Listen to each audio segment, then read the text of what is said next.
Salut la compagnie! Bienvenue dans l'Odyssée de Marguerite, le recueil d'histoires qui relate les aventures d'une petite guerrière amazone, courageuse, intelligente et curieuse de tout, accompagnée de son fidèle compagnon, Chismout, un petit lézard magique qui se transforme en dragon dès qu'il entend le mot magique. La pauvre petite parcourt le monde, mais a beaucoup de mal à retourner chez elle à cause des querelles incessantes des dieux de l'Olympe. Mais ne perdons pas plus de temps, voulez-vous ? Installez-vous confortablement et ouvrez grand vos oreilles, car la vie de Marguerite n'est qu'une suite d'aventures extraordinaires. Marguerite chez les Vikings. Cet été-là, Marguerite décida d'aller passer les vacances en Norvège chez sa cousine viking Freya.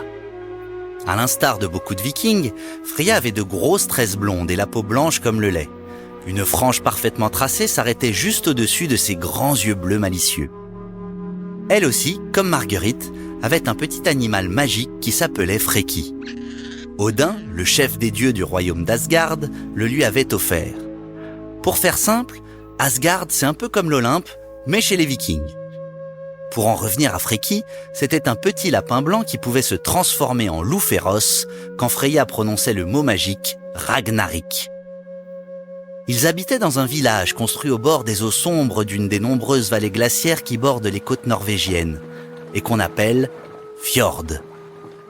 Après un long voyage en bateau, Marguerite et Chismout arrivèrent finalement à destination. Marguerite adorait y aller à cette époque de l'année, car dans le nord de la Norvège, en été, il ne fait jamais nuit. Le soleil ne se couche pas du tout. A contrario, l'hiver, c'est moins rigolo. Il y fait toujours nuit. En fin de journée, au crépuscule, quand le soleil est censé laisser la place à la lune dans le ciel, Marguerite et Freya adoraient monter tout en haut de la falaise qui surplombe le village. De là, elles pouvaient contempler le soleil, le voir descendre petit à petit avant de rebondir comme un ballon en feu sur la ligne d'horizon. Freya appelait ça les heures dorées, car à ce moment-là, tout le ciel devenait jaune comme de l'or étincelant qui se reflétait dans les eaux du fjord et de la mer. Paraît-ce magnifique. Ce spectacle est tout simplement... magnifique. Conclut Freya, avant que les deux cousines ne pouffent de rire. Les cousines avaient toujours 1001 choses à se raconter. Elles pouvaient se chamailler parfois, mais la vérité, c'est que ces deux-là étaient comme de vraies sœurs. Elles s'adoraient. Quand elles ne se baignaient pas dans les fjords, elles adoraient flâner du côté du Skali, la grande maison du Jarl, le chef du village. Il y avait toujours de l'animation au Skali. On y venait pour écouter les potins, parler au Jarl, ou encore régler des conflits. Il y avait toujours quelqu'un pour raconter des histoires sur les dieux d'Asgard ou sur les héros légendaires vikings. Et c'était surtout l'endroit où on faisait la fête. De leur côté, Chismout et Freki ne se quittaient pas d'une semelle. Un observateur averti aurait pu les voir arpenter les ruelles boueuses du village, se faufilant discrètement de maison en quête de nourriture. De temps à autre, un cri trahissait la présence des deux petites créatures dans un garde-manger. On les voyait alors détaler à toute vitesse, esquivant parfois hachettes et couteaux que les femmes vikings n'hésitaient pas à leur jeter. Quand ils ne mangeaient pas, les deux gloutons se posaient sur les toits de chaume des maisons et profitaient de l'infatigable soleil norvégien qui ne se couchait jamais. Un soir, alors que la bande d'amis retournait au village après avoir passé la journée à se baigner dans les fjords, Marguerite s'arrêta subitement. Chut, vous entendez ? On dirait des pleurs, répondit Freya en tendant l'oreille. Les filles sortirent du chemin en direction des lamentations, suivies par leurs compagnons respectifs. Ils avançaient à pas de loup, de peur de s'exposer à un quelconque danger. Chismout commençait à s'inquiéter. Dans quelle histoire allait-il encore se fourrer ? Soudain, Freya poussa vigoureusement Marguerite dans un buisson. Hé, qu'est-ce qui se passe ? Ça va pas la tête ? Chut, je te sauve les miches là. Tu vois les dames là-bas ? Ce sont des Valkyries. Il faut mieux ne pas les approcher. Nous devons partir. Des Valkyries ? Drôle de nom pour des dames qui pleurent. Moi, je veux plutôt des Vals qui pleurent. Regarde comment elles ont l'air malheureuses.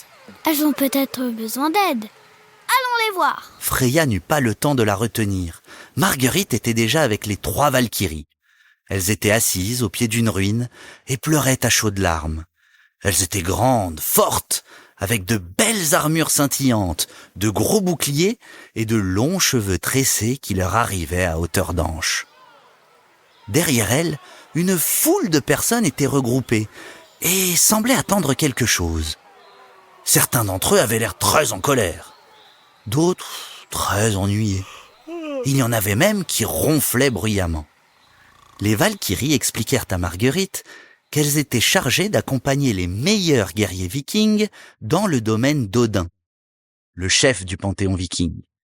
Pour passer du monde des humains au monde des dieux, elles empruntaient le Bifrost, un pont arc-en-ciel magique. Mais depuis quelques jours, le Bifrost est fermé. Et impossible de trouver Heimdall, le gardien du pont.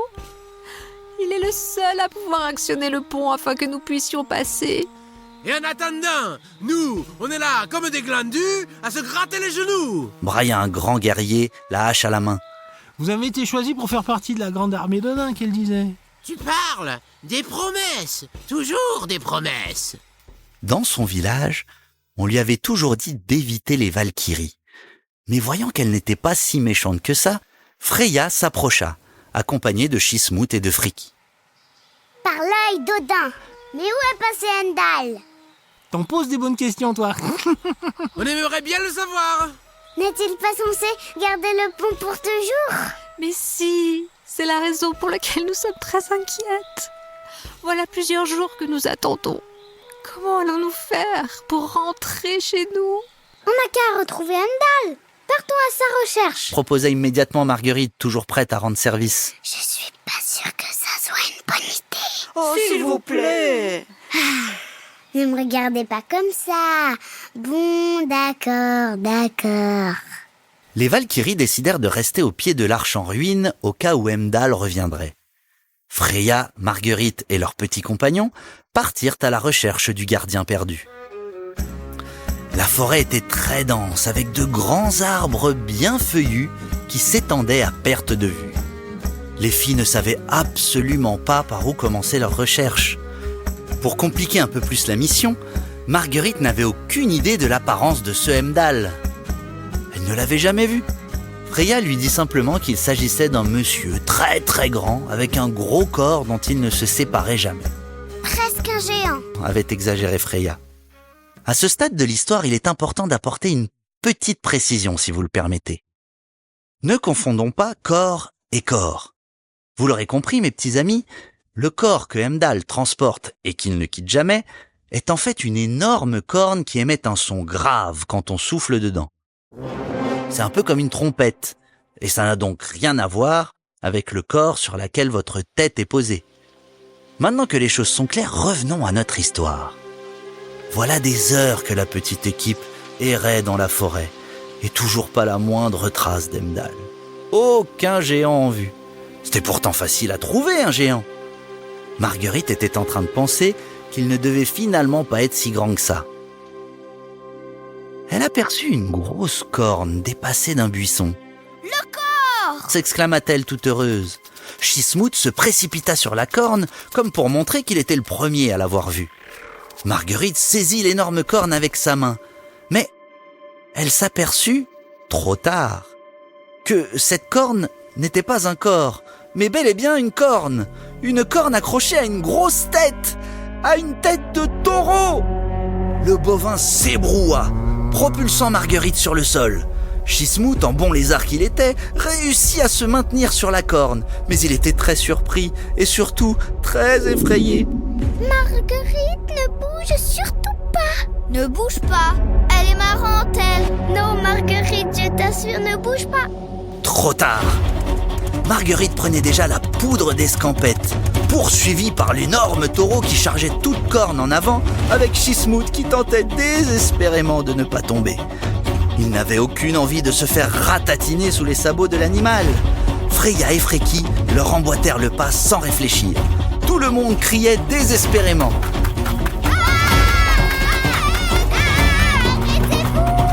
Marguerite courait à toute allure, se faufilant entre les arbres, sautant par-dessus les buissons. Le taureau ne lâchait rien et gagnait du terrain, fonçant tête baissée sur tous les obstacles qu'il trouvait sur sa route. Chismout, apeuré, n'en pouvait plus. Il était secoué dans tous les sens, il ne tenait plus. À bout de force, il s'envola et alla s'écraser violemment sur la frange de Freya qui les suivait de près. En pleine poire, la petite Amazone n'en pouvait plus. Heureusement, elle aperçut devant elle une énorme racine d'arbre sous laquelle elle pensa pouvoir trouver refuge. Aussitôt sous la racine, elle se sentit tomber dans un trou sans fond. Le taureau, lui, passa son chemin en sautant par-dessus l'énorme racine et se perdit dans la forêt, encore tout excité. Freya glissa sous la racine avec Chismout, agrippé à une de ses grosses tresses. Freki suivit sa maîtresse sans réfléchir. Eux aussi tombèrent dans une chute qui ne semblait pas avoir de fin. Bizarrement, inexplicablement, tout le monde perdit connaissance. Il faut le reconnaître, l'intuition de Chismout était correcte. Dans quel bourbier nos 4 aventuriers se sont-ils fourrés? Où vont-ils atterrir? Et vont-ils atterrir un jour? Arriveront-ils à mettre la main sur le fameux Heimdall? Il n'y a qu'un seul moyen de le savoir. Reste à l'écoute!